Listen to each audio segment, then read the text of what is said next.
Halo, selamat malam semuanya. Perkenalkan, nama saya John Anwar.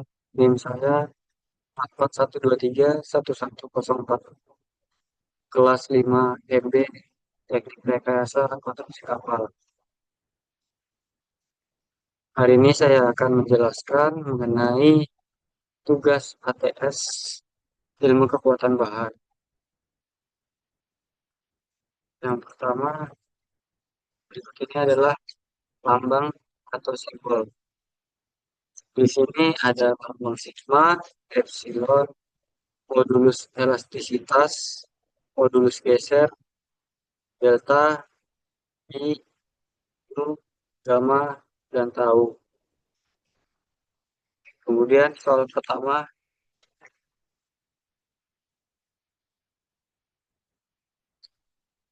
sebuah flat bar pengikat atau tie bar pada jig pengelasan blok kapal menerima gaya kapal sebesar P sama dengan 20 tambah 0,5 D. D di sini akan dimasukkan dua angka terakhir dari D kita. Jika D itu 46, maka 20 tambah 0,5 dikalikan 46 kiloton.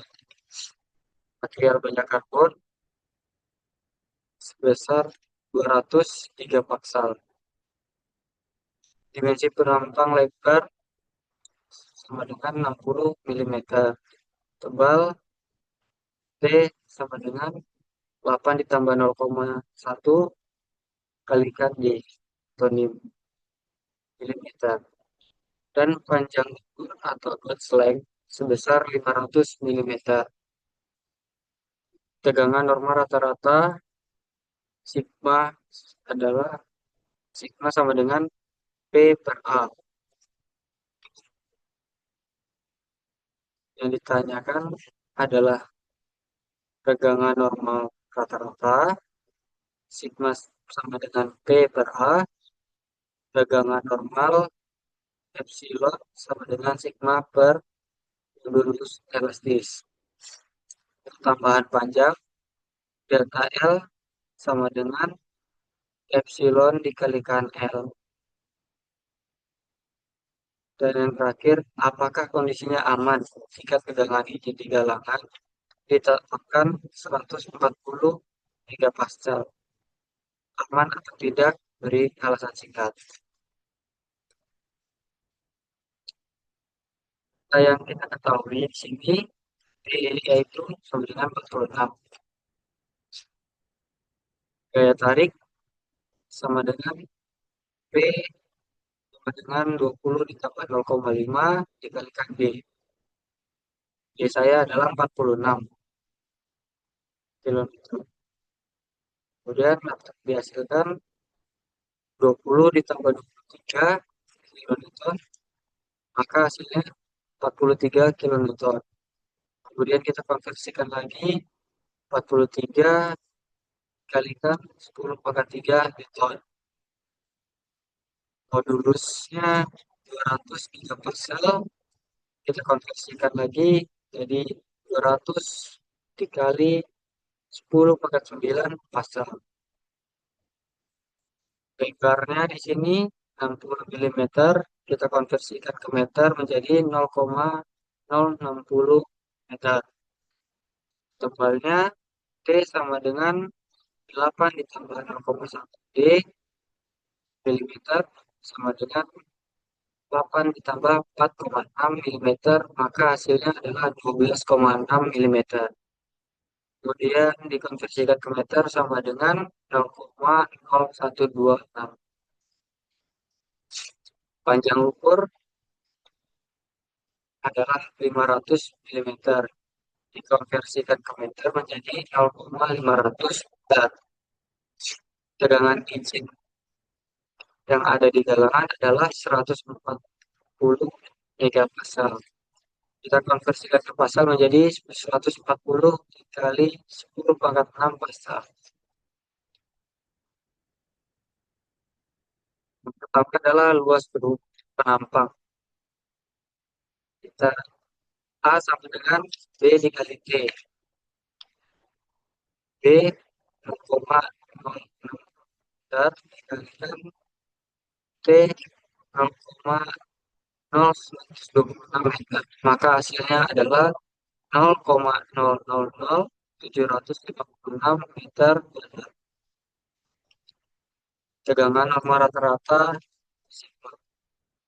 Sigma sama dengan P per A sama dengan 43 dikali 10 pangkat 3 Newton per 0,00756 meter kuadrat. Maka hasilnya adalah 56.400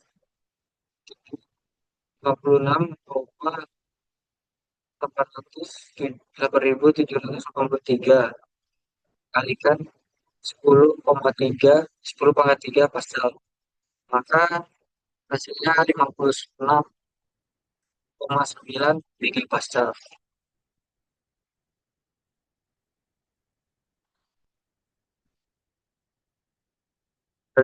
Hal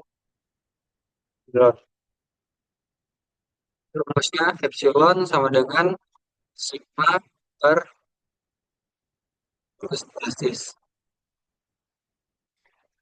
56,9 dikalikan 10 pangkat 6 Pascal per 200 dikalikan 10 pangkat 9 Pascal. Maka hasilnya 0,000284 tanpa satuan. Pertambahan panjang atau delta L, mana rumusnya epsilon kalikan L, yaitu 0,00028439 dikalikan 0,500 meter. Maka hasilnya adalah 0,001421 meter. Delta L dapat dikonversikan menjadi milimeter menjadi 0,1421 atau 0,1421 milimeter. Kondisi keamanan. Tegangan yang terjadi adalah 56,9 megapascal. Sedangkan tegangan izin dari galangan adalah 140 megapascal. Maka tegangan yang terjadi lebih kecil dibandingkan tegangan izin. Apakah aman atau tidak? Tentunya aman, karena jauh dari batas yang diberikan. Soal nomor 2. Jelaskan tentang kurva tegangan-tegangan dan aplikasinya di industri perkapalan. Kurva tegangan-regangan atau sigma dan epsilon adalah grafik yang menggambarkan hubungan antara sigma gaya 1 gaya per satuan luas yang dikenakan pada suatu material dan tegangan yang dihasilkan. Kurva ini diperoleh dari uji tarik material dan merupakan karakteristik fundamental yang menentukan sifat mekanik material tersebut. Tahapan kunci kurva. Daerah elastis adalah hubungan tegangan dan regangan bersifat linear. Hukum Fock berlaku. Jika beban dilepas, material kembali ke bentuk awal. Batas dari daerah ini adalah batas proporsional dan batas elastis. Titik dulu atau yield point adalah tegangan di mana material mulai mengalami deformasi permanen, plastis, tanpa peningkatan beban yang signifikan. Ini adalah kekuatan lulusan sigma Y. Daerah plastis. Material mengalami deformasi permanen, yang dimana kekuatan tarik maksimum atau ultimate tensile strength adalah titik regangan tertinggi yang dapat ditahan material sebelum leher atau necking mulai terbentuk. Titik patah fracture point adalah titik di mana material benar-benar putus.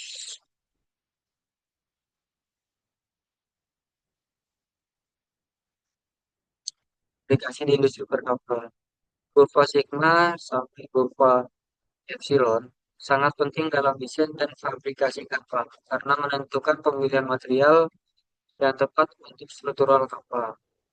Pemilihan material lambung, baja untuk lambung kapal harus memiliki kekuatan luluh epsilon sigma y yang memadai untuk menahan beban operasional baik dari gelombang dan muatan tanpa deformasi permanen dan kekuatan tarik maksimum atau ultimate tensile string yang tinggi untuk mencegah kegagalan. Misalnya baja AH36 atau DH36 sering digunakan untuk kapal besar karena sifat mekaniknya divalidasi melalui kurva sigma dan epsilon. Perhitungan kekuatan struktural adalah data seperti modulus yang digunakan untuk menghitung defleksi dan kelanjutan balok dalam kapal. Kemudian manajemen kelelahan atau FATUB kurva ini memberikan data awal untuk analisis kelelahan dan ketahanan retak yang sangat penting karena seluruh kapal terus-menerus mengalami beban siklik di laut. Desain struktural tahan banting atau crash dan juga impact adalah energi yang diserap oleh material hingga titik patah adalah kriteria penting untuk memilih material yang dapat menahan tumbukan. Misalnya terjadi tabrakan kapal dan misalnya terkena kondisi cuaca yang ekstrim.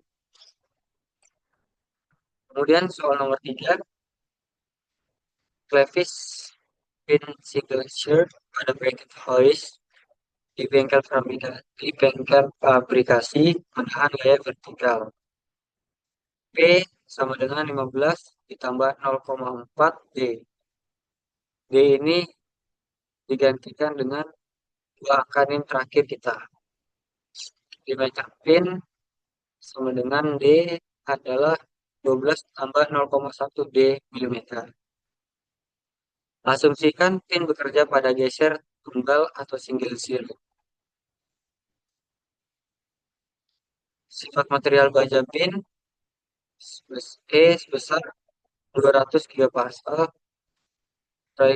rasio Poisson atau Nu sebesar 0,29 dan diminta adalah tegangan geser rata-rata pin, tegangan geser rata-rata, dan bagaimana kondisi aman atau tidak jika tegangan geser izin bengkel sebesar 100 megapascal. Data yang diketahui di bawah ini yaitu gaya vertikal. Nah, ini seperti di atas ya, tapi lebih dikalkulasikan. P yang kita dapat adalah 33,4 kilonewton. Jadi dikonversikan ke Newton sebesar 33,4 dikalikan 10 pangkat 3. Diameter pin yang kita dapat 16,6 mm atau dikonversikan ke meter sebesar 0,0166 meter. Modulusnya masih sama yaitu sebesar 203 Pascal. Rasio Poissonnya sudah diketahui 0,29. Tegangan geser rata-rata izinnya dan diizinkan adalah 100 megapascal. Yang pertama adalah luas penampang geser.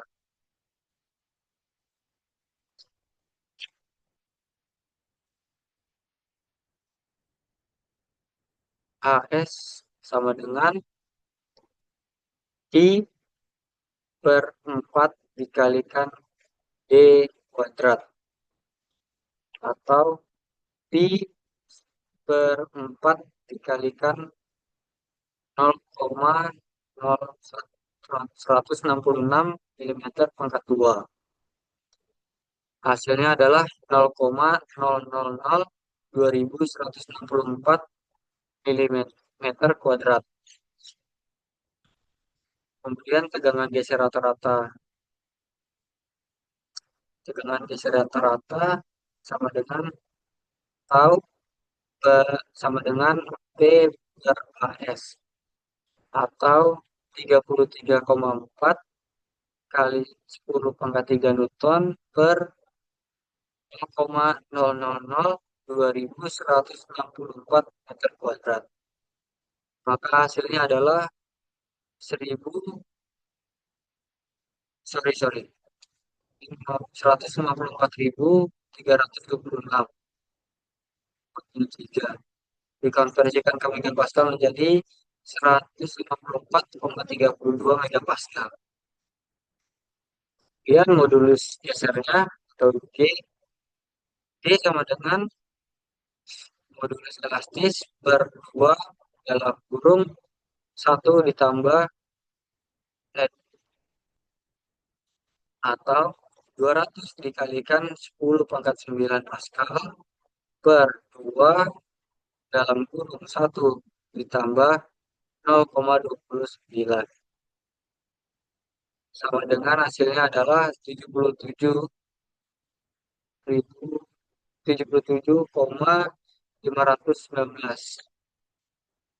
Kita konversikan ke gigapascal menjadi 77,52 gigapascal.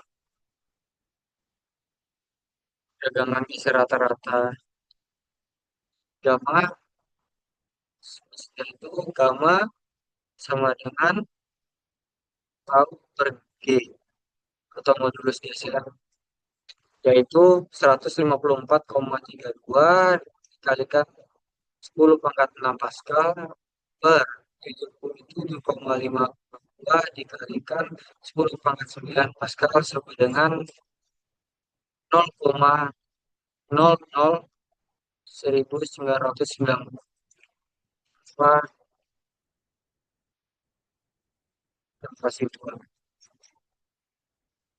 kondisi keamanan.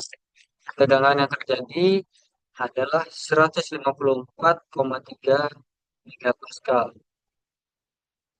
Sedangkan izin yang diberikan adalah 100 megapascal. 154,3 megapascal lebih besar dibandingkan 100 megapascal. Apakah keamanannya aman atau tidak? Jawabannya tidak aman. Karena yang didapatkan adalah 154,3, mana angka tersebut lebih besar dibandingkan izin yang diberikan, yaitu 100 megapascal. Baik, itu saja penjelasan saya pada malam ini. Saya meminta maaf jika saya ada salah penyebutan simbol maupun salah penyebutan angka. Eh, Terima kasih atas kesempatannya dan waktunya. Assalamualaikum warahmatullahi wabarakatuh. Selamat malam.